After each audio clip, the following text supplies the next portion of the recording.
मेरे प्रिय बच्चों, आज मैं आप सभी को कक्षा 10 का एक चैप्टर पहला चैप्टर है जिसका नाम है ए लेटर टू गॉड। भैया ए लेटर का मतलब होता है एक पत्र, टू गॉड मीन्स होता है भगवान को। भगवान के नाम एक पत्र। देखिए इसकी भैया एक थीम है, थोड़ा सा आपको बताते हुए चलते हैं कि इस चैप्टर का मुख्य नायक है लेंचो, जो भगवान को एक पत्र लिखता है। आप सभी लोग ध्यान से देखिए कि उसने क्या कहा है। और बेचारा बहुत ही परेशान रहता है।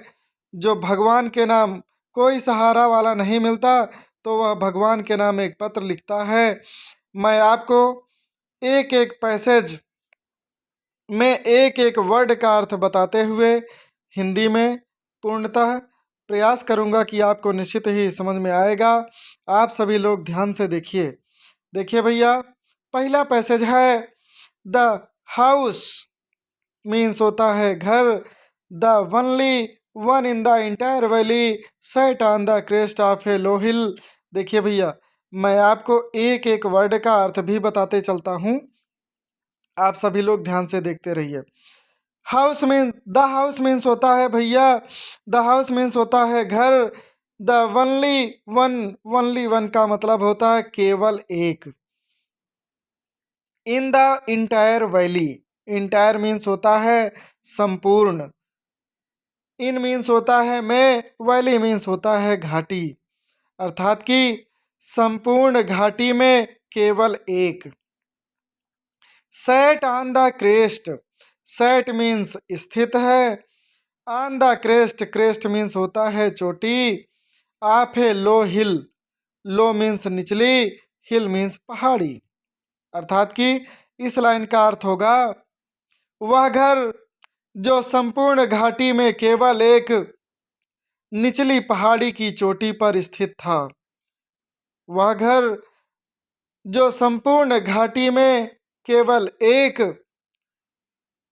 निचली पहाड़ी की चोटी पर स्थित था। सेट लिखा है भैया। From this height, from means से, दिस हाइट मीन्स इस ऊंचाई से, हाइट मीन्स ऊंचाई। One could see the river, केवल नदी देखी जा सकती थी। एंड द फील्ड, और फसल। Of ripe corn dotted with the flowers that always promised a good harvest. देखिए भैया, ये सेंटेंस थोड़ा सा बड़ा है, एक एक वर्ड का देखते हुए चलते हैं। उस ऊंचाई से केवल नदियां और पकी हुई फसल, राइप मीन्स पकी हुई, फील्ड मीन्स खेत, कॉर्न मीन्स होता है फसल, डॉटेड मीन्स होता है लदी हुई थी, विथ द फ्लावर्स फूलों से, दैट ऑलवेज प्रॉमिस्ड जो एक अच्छी फसल, एक गुड हार्वेस्ट, हार्वेस्ट मीन्स फसल, गुड मीन्स अच्छी, जो एक अच्छी फसल का हमेशा वादा करती थी। ऑलवेज मीन्स हमेशा। देखिए भैया, फिर से अर्थ देख लेते हैं इस लाइन का। उस ऊंचाई से केवल नदी देखी जा सकती थी और फूलों से लदी हुई पकी हुई फसल जो हमेशा एक अच्छी फसल का वादा करती थी, देखी जा सकती थी। कहने का मतलब यह है भैया कि जो ऊंचाई थी उस ऊंचाई से नदी दिखाई पड़ती थी और जो उनका खेत था बढ़िया पके हुए फसल और फूलों से लदी हुई दिखाई दे रही थी। कहने का मतलब ये लग रहा था कि अब की बार फसल बहुत अच्छी होगी, वही उसी के बारे में कह रहे हैं। The only thing the earth needed was a down power और एट लीस्ट ए शॉवर। देखिए भैया, द ओनली थिंग केवल, थिंग मीन्स वस्तु, द अर्थ नीडेड पृथ्वी को आवश्यकता थी, केवल पृथ्वी को आवश्यकता थी। नीडेड मीन्स होता है आवश्यकता। Was a downpour means होता है बूंदाबांदी। Or at least a shower, और बौछार की। पृथ्वी को केवल आवश्यकता थी तो बूंदाबांदी की और धीमी बौछार की। अर्थात कि फसल उनकी पक चुकी थी और थोड़ा सा पानी की आवश्यकता थी। Throw out the morning Lencho, जैसा कि लेंचो प्रत्येक दिन सुबह, थ्रू आउट मीन्स जैसा कि लेंचो प्रत्येक दिन सुबह, हु न्यू हिज फील्ड्स, जो अपने खेतों को जानता था, हु मीन्स जो, हु मीन्स होता है कौन, किसने, जो, जिसने, न्यू मीन्स जानना, जो अपने खेतों को, हिज फील्ड्स अपने खेतों को जानता था, intimately had done nothing ills but see the sky towards the north east, वह तुरंत ही, इंटीमेटली तुरंत ही, वह अपने खेत में जाने के अलावा और कुछ नहीं कर सका, बट लेकिन see the sky towards the north east, और वह आसमान में उत्तर पूरब की ओर देखने लगा, और वह आकाश में उत्तर पूर्व की ओर देखने के अलावा और कुछ नहीं कर सका। कहने का मतलब है इस लाइन का भैया, जो वह लेंचो था वह प्रत्येक दिन सुबह अपने खेतों में जाया करता था, इसीलिए कहा गया है जो अपने खेतों को जानता था, और वह उस दिन उत्तर पूरब की ओर ही आकाश में देखता रह गया। अब देखिए भैया क्यों देखता रह गया, आगे दिया गया है। Now we are really going to get some water woman, उसने अपनी औरत से कहा, क्या कहा, नाउ अब, वी आर रियली हमें वास्तव में, going to get some water कुछ न कुछ पानी मिल जाएगा। अब यहाँ पर गोइंग का मतलब जाने से नहीं है, मिलने से मतलब है।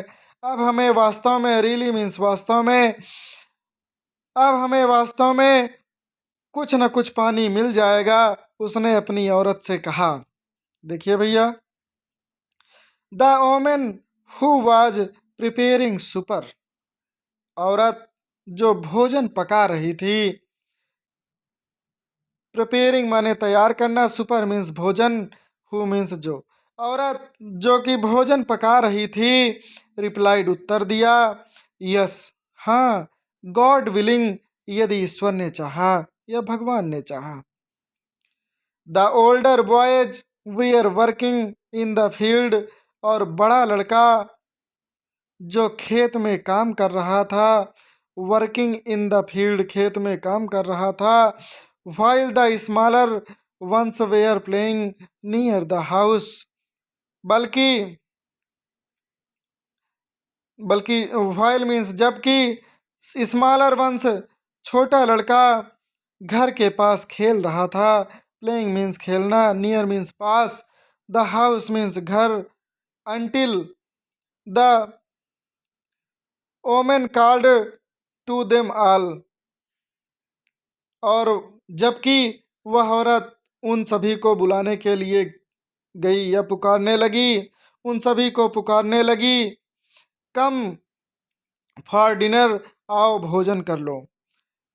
वह औरत जो अपने बच्चों को या उनको बुलाने लगी, आओ भोजन कर लो, it was during the meal, या इस भोजन के दौरान, ड्यूरिंग मीन्स होता है के दौरान, मील मीन्स होता है भोजन, इस भोजन के दौरान, जस्ट एज, देखिए भैया आगे चलते हैं, just as Lencho had predicted, जैसा कि लेंचो ने, हैड प्रिडिक्टेड भविष्यवाणी की थी, जैसा कि लेंचो ने भविष्यवाणी की थी, बिग ड्रॉप्स ऑफ रेन, वर्षा की बड़ी बूंदें, बिगेन टू फॉल, गिरने लगी, जैसा कि लेंचो ने भविष्यवाणी की थी, वर्षा की बड़ी बड़ी बूंदें गिरने लगी। In the earth east huge mountains of clouds could be seen approaching, the air was fresh and sweet। देखिए भैया एक एक वर्ड का अर्थ देखते हुए चलते हैं। इन द नॉर्थ ईस्ट, उत्तर पूरब में, ह्यूज, ह्यूज मीन्स होता है विशाल, माउंटेन्स मीन्स पर्वत, विशाल पर्वत की तरह, ऑफ क्लाउड्स बादल, विशाल पर्वत की तरह बादल, could be seen approaching, approaching means आते हुए, सीन मीन्स दिखाई दे रहे थे। अर्थात कि इस लाइन का अर्थ देखते हैं, उत्तर पूरब में विशाल पर्वत की तरह बादल आते हुए दिखाई दे रहे थे। द एयर वाज फ्रेश, हवा ताजी लग रही थी, एंड स्वीट और मधुर लग रही थी, अर्थात कि मीठी लग रही थी। एक बार में कहेंगे, हवा ताजी और मीठी लग रही थी। The man went out for no other reason than to have the pleasure of feeling the rain on his body. देखिए भैया, द मैन वेंट आउट, वह आदमी घर से बाहर चला गया। फॉर नो अदर रीजन, उसका कोई अन्य कारण नहीं था, उसका कोई अन्य कारण नहीं था। Than to have the pleasure, pleasure means होता है सुखद, फीलिंग मीन्स होता है महसूस। द रेन, वर्षा का, ऑन हिज बॉडी, अपनी शरीर पर। इसका अर्थ पीछे से कहेंगे, उसका कोई, उसका बाहर जाने का या आदमी का बाहर जाने का कोई अन्य कारण नहीं था, बल्कि अपनी शरीर पर वर्षा की बूंदों का सुखद अनुभव करने के लिए गया। अर्थात कि गर्मी बहुत थी, तो उसने सोचा कि थोड़ा सा भीग लिया जाए, इसलिए अपनी शरीर में ठंडक को प्राप्त करने के लिए गया। आगे देखिए भैया, एंड व्हेन, और जब, ही रिटर्न्ड, वह लौटा, ही एक्सक्लेम्ड, उसने बोला। एक्सक्लेम्ड मीन्स होता है बोलना। These are not rain drops, ये वर्षा की बूंदें नहीं है। दीज मीन्स ये, आर नॉट नहीं है, रेन ड्रॉप्स वर्षा की बूंदें, ये वर्षा की बूंदें नहीं है। फॉलिंग फ्रॉम द स्काई, जो आकाश से गिर रही हैं। दे आर न्यू कोइंस, ये नए सिक्के हैं, ये नए सिक्के हैं। The big drops are 10 cent pieces, ये बड़ी बूंदें 10, अर्थात कि 10 के, सेंट पीसेस 10 के सिक्के हैं।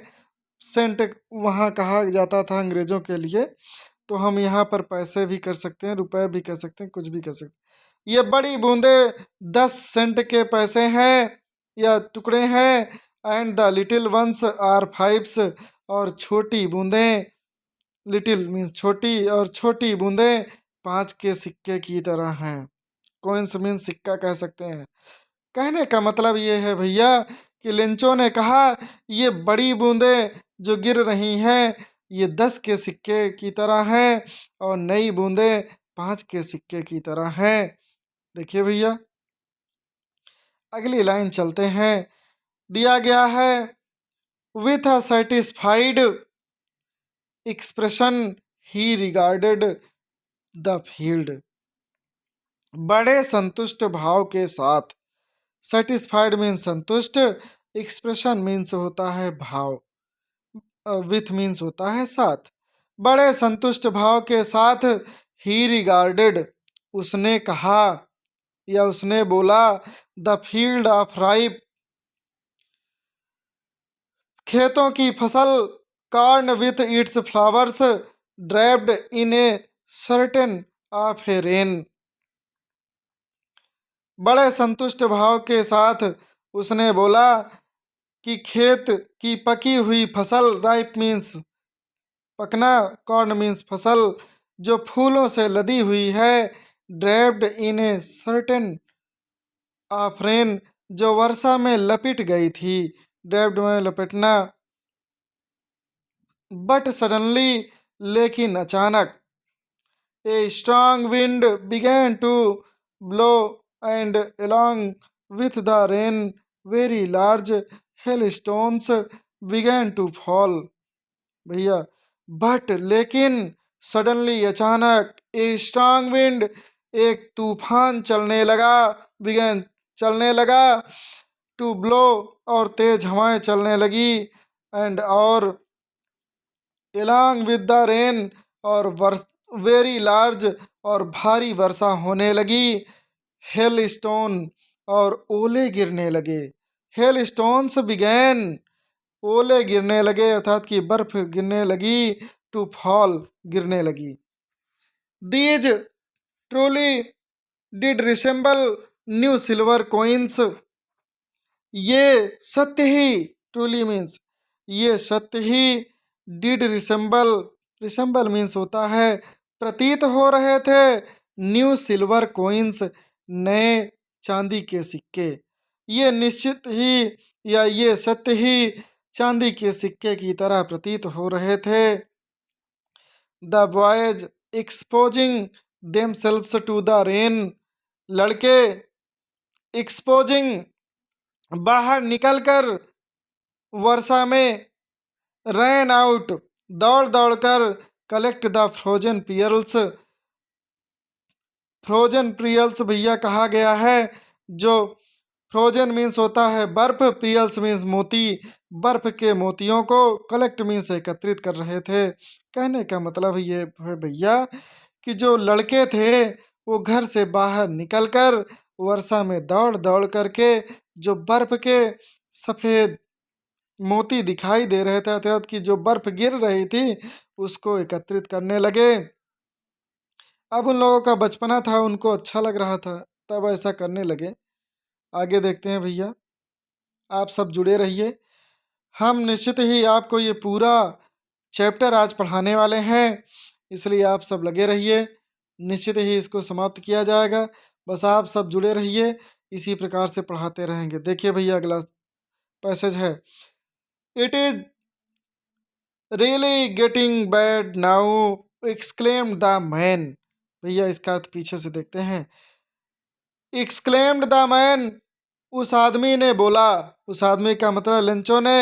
इट इज रियली, यह वास्तव में, गेटिंग बैड नाउ, अब बहुत बुरा हो रहा है। आदमी ने बोला वास्तव में अब बहुत बुरा हो रहा है। आई होप, मुझे आशा है, होप मीन्स होता है आशा।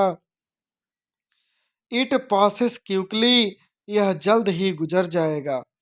मुझे आशा है यह जल्द ही गुजर जाएगा। भैया जान लीजिए आप, किसी से भी कभी कोई आशा नहीं करना चाहिए, क्योंकि आशा हमेशा निराशा ही देकर जाती है, ये ध्यान रखिएगा आप। इट डिड नॉट, देखिए भैया आगे, it did not pass quickly, यह जल्द ही गुजर जाएगा। पास क्विकली, क्विकली माने जल्द ही या तुरंत ही। For an hour the hail rained on the house, लेकिन ये ओले और बर्फ घरों पर घंटों तक, लेकिन ये ओले और पानी या वर्षा घंटों तक, ऑन द हाउस घरों पर, द गार्डन बगीचे में, द हिल साइड पहाड़ी की ओर, द कॉर्नफील्ड खेतों में, ऑन द होल वैली और संपूर्ण घाटी पर गिरती रही। देखिए भैया अब इस लाइन का पूरे सेंटेंस का एक बार में अर्थ ऐसे कहेंगे, लेकिन घंटों तक ओले और पानी घरों पर, बगीचे में, पहाड़ी की ओर, खेतों में और पूरी घाटी तक, घाटी में गिरते रहे। कहने का मतलब घंटों तक गिरती रही बर्फ। द फील्ड वाज वाइट, खेत पूरा सफेद हो गया। एज, जैसा कि, इफ कवर्ड विथ साल्ट, जैसे इसे किसी ने नमक नमक से ढक दिया हो, कवर्ड ढक दिया हो। खेत पूरा सफेद हो गया था जैसे इसे किसी ने नमक से ढक दिया हो। इस प्रकार से कहने का मतलब इतने ओले गिरे कि पूरा खेत सफेद दिखाई दे रहा था। आगे भैया क्या क्या हुआ देखिए, not a leaf remained on the trees, और पेड़ों पर, पीछे से अर्थ निकालेंगे, और पेड़ों पर एक भी पत्ते नहीं बचे। रिमेंड माने बचना, लीफ मीन्स पत्ते, नॉट माने नहीं, जान ही रहे हैं आप। और पेड़ों पर एक भी पत्ते नहीं बचे। The corn was totally destroyed, और फसल पूरी तरीके से नष्ट हो गई थी। कॉर्न मीन्स फसल, टोटली माने पूरी तरीके से, डिस्ट्रॉयड माने नष्ट होना। फसल पूरी तरीके से नष्ट हो चुकी थी। The flowers were gone, flowers were gone, पौधे भी झ- अरे सॉरी, फूल भी झड़ गए थे, अर्थात कि गिर गए थे। गॉन का मतलब जाने से, फूल भी गिर गए थे। फ्रॉम द प्लांट्स, पौधों से, अर्थात कि एक लाइन में कहेंगे पौधों से फूल भी गिर गए थे। Lencho's Saul was field with sadness, Lencho की आत्मा, लेंचोज साउल, लेंचो की आत्मा, भैया अपॉस्ट्रोफी एस लगा है इसलिए हम काके की बोलते हैं। लेंचो की आत्मा वाज फील्ड, भर गई थी, विथ सैडनेस, दुख से। लेंचो की आत्मा दुख से भर गई थी, क्या करे बेचारा। When the storm had passed, when means जब, द स्टॉर्म तूफान, हैड पास्ड गुजर गया, अर्थात कि जब तूफान बीत गया या चला गया। He stood in the middle of the field, वह खेत के बीच में खड़ा हो गया। ही स्टूड, ही माने वह, स्टूड माने खड़ा होना, in the middle of, middle का मतलब बीच में या मध्य में, ऑफ द फील्ड खेत के, वह खेत के बीच में खड़ा हो गया। And said to his sons, और अपने पुत्रों को बुलाया। सन मीन्स पुत्र। अब क्या कहा भैया, ए प्लेग्यू ऑफ लोकस्ट्स वुड, इसको कहा जाता है एक टिड्डे दल का आक्रमण। वुड, एक टिड्डे दल के आक्रमण से, देखिए ये विचारा, देखिए आप सब चित्र में देख सकते हैं किस प्रकार से लेंचो खड़ा है अपने खेत के बीच में। देख लीजिए ऊपर कितने बादल वादल छाए हुए हैं। अब ये कह रहा है, देखिए क्या कह रहा है भैया अपने बच्चों से, कह रहा है कि एक टिड्डे दल के आक्रमण से, have left more than this, कुछ न कुछ बच जाता। The hell has left nothing, लेकिन इन ओलों ने, अर्थात कि बर्फ ने कुछ नहीं छोड़ा। नथिंग मीन्स कुछ नहीं, लेफ्ट माने छोड़ना। यदि, भैया इनके कहने का मतलब है कि अगर कोई जीव लग जाते, कीटाणु लग जाते, तब तो कुछ ना कुछ तो मिल ही जाता, पूरे तरीके से नष्ट ना होता। परंतु इन बर्फ ने सब कुछ समाप्त कर दिया, कुछ नहीं छोड़ा। दिस ईयर, अब भैया लेंचो कह रहा है अपने पुत्रों से, दिस ईयर, इस साल, we will have no corn, हमारे पास कुछ भी अनाज नहीं रहेगा। इस साल हमारे पास कुछ भी अनाज नहीं रहेगा। दैट नाइट वाज ए सौर सौरफुल वन, यह रात्रि या वह रात्रि उसके लिए बहुत दुख भरी थी। वह रात्रि उसके लिए बहुत दुख भरी थी। भैया जब कोई व्यक्ति इतना दुखी होगा तो रात में कैसे नींद आएगी, आप बताइए। All our work for nothing, अब कह रहा है कि मेरे पूरे परिश्रम का या मेरे पूरे काम का, फॉर नथिंग, कोई मतलब नहीं निकला। अब सही है, खेत पूरा नष्ट हो गया, सारी मेहनत उसकी बर्बाद हो गई। There is no one who can help us, अब इसमें मेरी कौन सहायता करेगा। अब भैया कह रहा है कि अब इसमें मेरी कौन सहायता करेगा। We will all go hungry this year, हम सभी को इस साल भूखा रहना पड़ेगा।